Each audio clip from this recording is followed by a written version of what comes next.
Well, My Hero Academia just got a hell of a lot more darker as a series. Like, honestly, the entire chapter, this chapter changes the whole context of the series of My Hero Academia.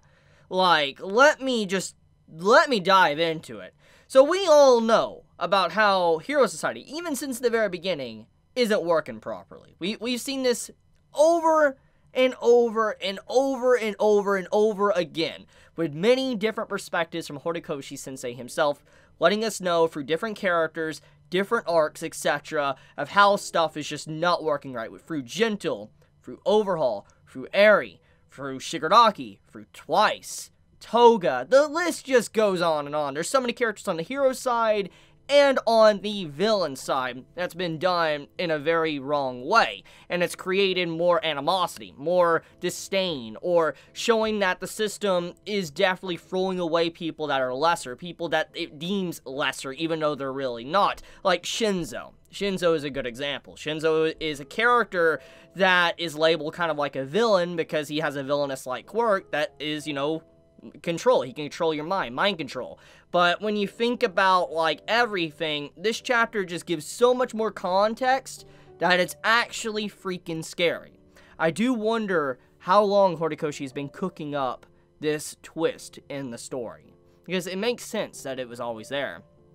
But I really do wonder if he has had this planned since the very beginning, this little twist. And let me explain the twist. So Nagant, she reveals that she was an assassin for the Public Safety Commission. Now, this is something that I think many of us kind of expected.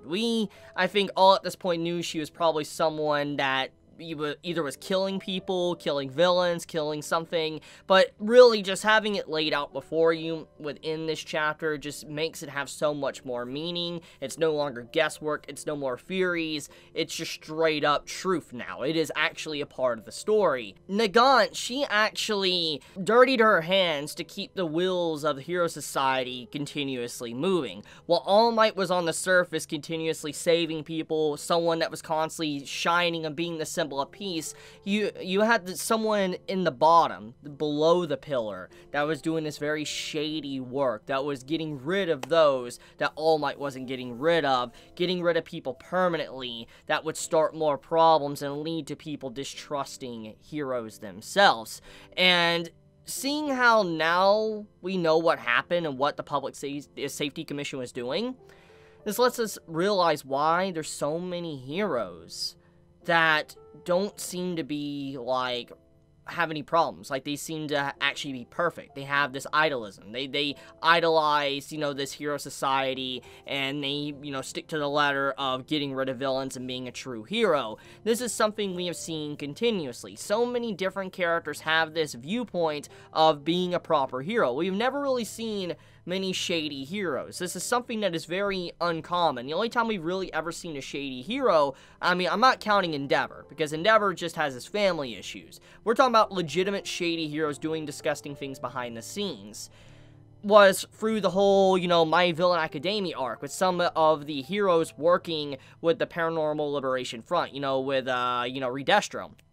That is, the only time I think we've really ever had shady heroes. So when you really think about what this chapter presents, it lets us know that the reason why we do not see any bad heroes is because the Public Safety Commission gets rid of them.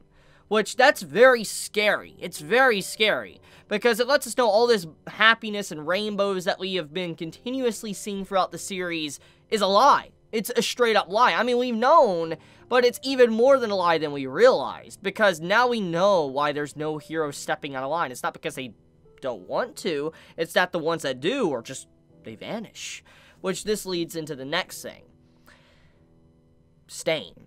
Literally what our character, Nagant, was doing is the exact same thing that Stain was doing at the beginning of My Hero Academia. I don't know how many people realize this, but it's literally the exact same thing, except Nagant is getting paid. She was getting paid. Look at her apartment. She literally was living in luxury because of what she was doing. She truly was getting paid a lot of money to do all the things she was doing. She was living a really, really rich life.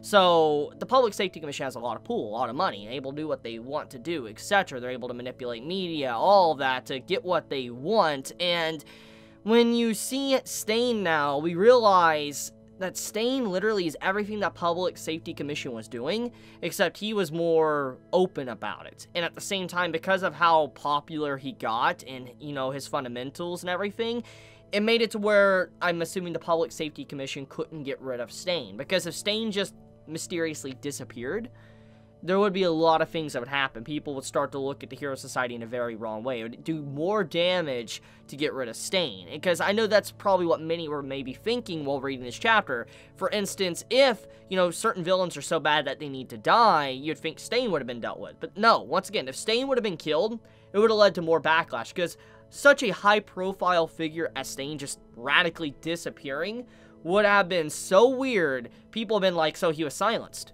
He was silenced for his opinion. He was right. And it would show that there is corruption inside of Hero Society. Even though we know there was, it would prove a point. So that is why Stain was kept alive. Then we have stuff like Nagant. Nagant, she was kept alive even though she killed the actual main boss of the Public Safety Commission. Now, this is one that I was really trying to wrap my head around. Like, why would Nagant be kept alive, even though obviously she was a traitor, and then she was thrown as a bad apple to basically be thrown in Tartarus, a prison?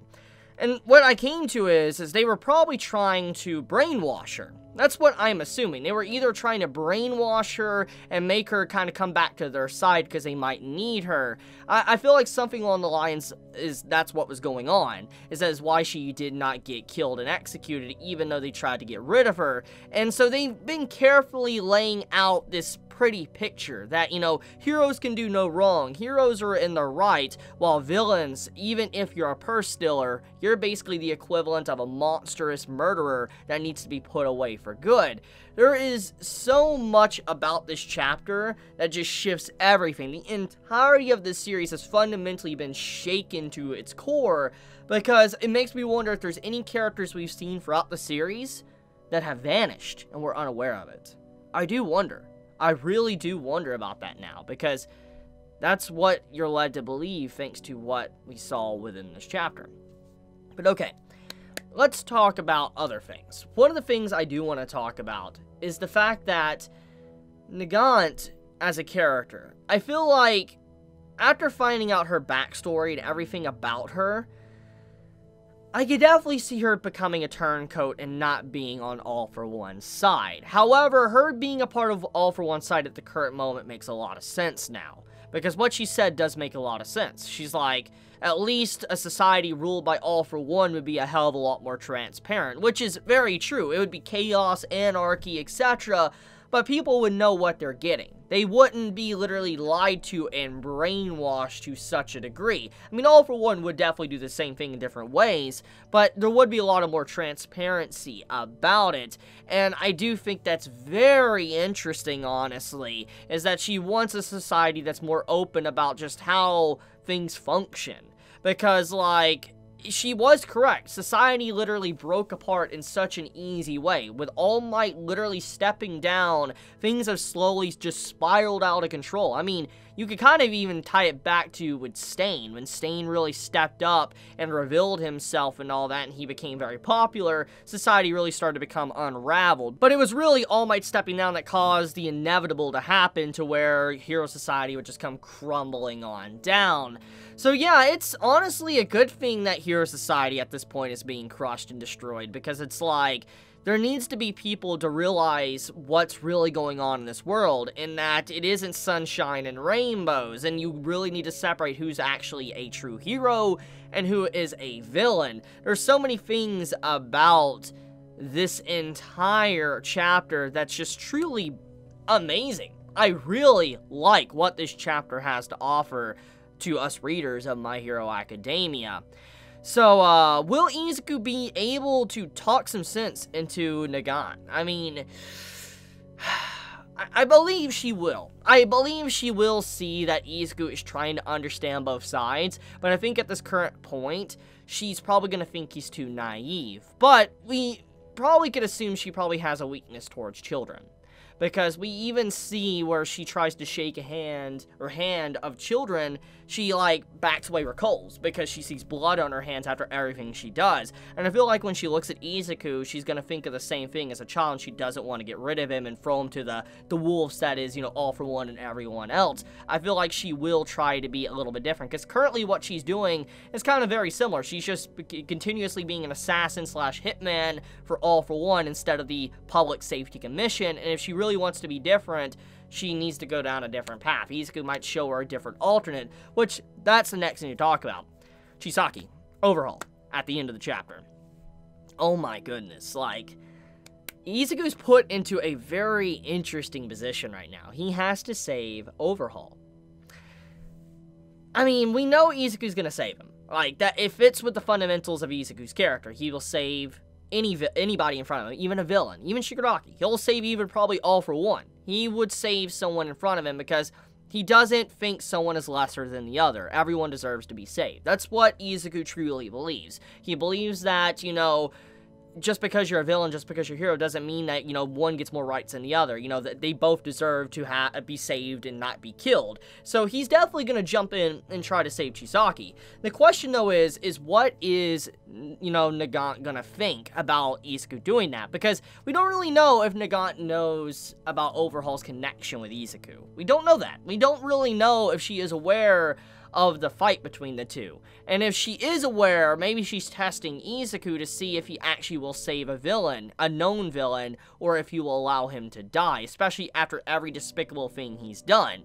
Maybe it's a test by her, but I really doubt she is aware of the connection. She's probably been in prison for a very long while, so because of that, I do believe that she's just using him as a hostage and just trying to get Izuku to make a mistake. And if Izuku does save him, I feel like he will reveal to her, like, yeah, this is a villain, but I saved him regardless. I feel like something like that's gonna happen.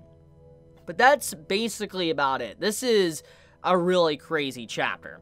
So much to really think about and just brood on thanks to the reveals, and I can't really look at My Hero Academia the same anymore. It really is different now, because now we know why there is so many heroes that don't step out of line, because they just vanish. They're gone. Very dark presentation to the story now. Like, you cannot see the series the same. But I'll leave it at that. I love you guys. You have a wonderful day or night wherever you live. If you enjoy my content, you know, please subscribe. If you got this video, please leave a like. And with that, guys, Chibi out.